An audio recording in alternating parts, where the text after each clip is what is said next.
L'avenir incertain d'Andriy Lunin au Real Madrid, un départ vers Galatasaray dès janvier 2024. Vinicius Junior lance un message fort à l'Espagne, pas de mondial 2030 tant que le racisme persiste. Avant de commencer, si c'est la première fois que tu passes ici, je t'invite donc à t'abonner, c'est gratuit, ça prend 2 secondes et ça fait plaisir.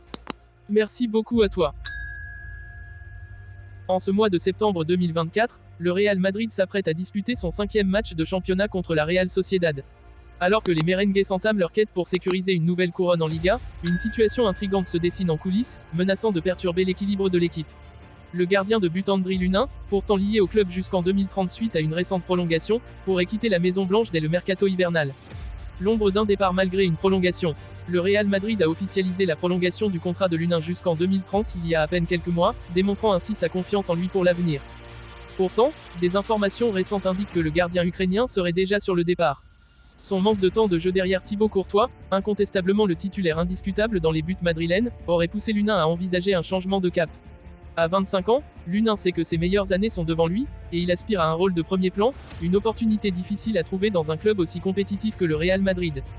Galatasaray, une porte de sortie séduisante. Selon plusieurs sources proches du dossier, c'est du côté de la Turquie que le futur de Lunin pourrait se dessiner.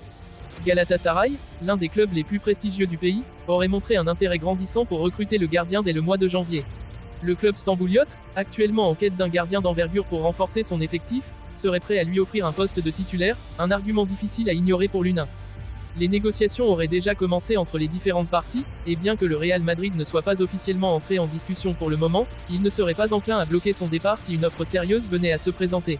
Le club turc, fort de sa position en Super League et de ses ambitions européennes, pourrait être une destination idéale pour Lunin, où il pourrait enfin montrer l'étendue de son talent en tant que numéro 1. Une nouvelle ère pour les gardiens madrilènes. Si ce transfert venait à se concrétiser, cela pourrait marquer la fin d'une ère pour Andriy Lunin au Real Madrid, une aventure faite de patience et de moments épisodiques sous les projecteurs. En revanche, cela ouvrirait aussi la porte à de nouveaux scénarios intéressants pour le Real Madrid. Le club devra alors décider s'il compte promouvoir un jeune gardien issu de la Castilla ou s'il cherche une nouvelle doublure plus expérimentée sur le marché des transferts. De plus, avec la perspective d'une longue saison et des engagements sur plusieurs fronts, Liga, Ligue des Champions, Coupe du Roi, la gestion des gardiens de but prendra une importance capitale pour le Real Madrid. Thibaut Courtois, en dépit de son statut de l'un des meilleurs au monde, devra sans doute compter sur un remplaçant capable de le soulager dans les matchs de moindre intensité ou en cas de blessure. Conclusion, vers un départ inévitable. La possible migration de Lunin vers Galatasaray dès janvier est à suivre de près. Si son départ se confirme, ce serait une nouvelle étape dans sa carrière, mais aussi un signe que même au Real Madrid, l'ambition de jouer régulièrement peut pousser des joueurs à chercher d'autres horizons. Galatasaray pourrait devenir ce nouveau défi pour Andriy Lunin, prêt à quitter l'ombre de Courtois pour devenir une étoile montante ailleurs. Les prochaines semaines seront décisives pour l'avenir du jeune gardien, mais une chose est sûre, l'hiver s'annonce mouvementé au Real Madrid. Vinicius Junior, joueur clé du Real Madrid, a récemment fait des déclarations frappantes concernant la lutte contre le racisme en Espagne. Lui-même cible de nombreux actes racistes depuis son arrivée en Liga, le Brésilien refuse désormais de rester silencieux.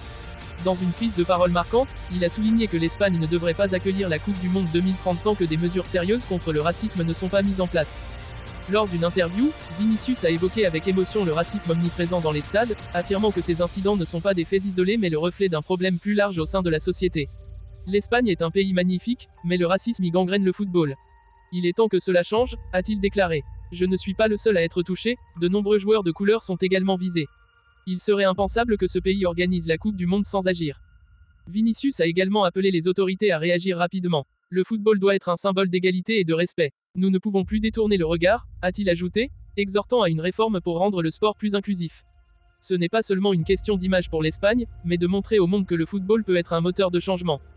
Rodrigo, son coéquipier, a soutenu cette déclaration, allant jusqu'à envisager un départ si la situation ne s'améliore pas. Vinicius dit la vérité. Si rien ne change, nous devrons partir, a-t-il déclaré. Nous sommes ici pour jouer au football, mais pas au détriment de notre dignité. Ces avertissements ont suscité de vives réactions dans les médias et le monde du sport. Alors que certains réclament des actions rapides pour répondre aux préoccupations des joueurs, d'autres minimisent la gravité de la situation. Une chose est claire, l'Espagne fait face à une pression grandissante. La question du racisme dans le football ne peut plus être ignorée, et l'organisation de la Coupe du Monde 2030 semble désormais incertaine si des solutions concrètes ne sont pas trouvées. Arda Güler, son avenir au Real Madrid en suspens. En parallèle, une autre situation tendue touche le Real Madrid, avec le jeune Arda Güler manifestant son mécontentement. Le talentueux joueur turc, recruté avec beaucoup d'attentes cet été, n'a toujours pas eu l'opportunité de jouer. Frustré par son manque de temps de jeu, Arda aurait fait savoir au club qu'il pourrait envisager un départ si sa situation ne change pas rapidement. Arda, considéré comme une pépite du football, espérait un rôle clé à Madrid. Cependant, son absence prolongée sur le terrain a généré une grande frustration. Je suis venu ici pour progresser, mais je ne peux pas évoluer sans jouer, aurait-il confié à son entourage. Cette situation met une pression supplémentaire sur le Real Madrid, qui devra rapidement statuer sur l'avenir de ce jeune talent pour éviter de perdre un joueur prometteur. Le club se retrouve ainsi dans une phase délicate, avec plusieurs jeunes étoiles exprimant publiquement leur frustration. La gestion de ces dossiers sera cruciale pour maintenir l'harmonie et la stabilité de l'effectif.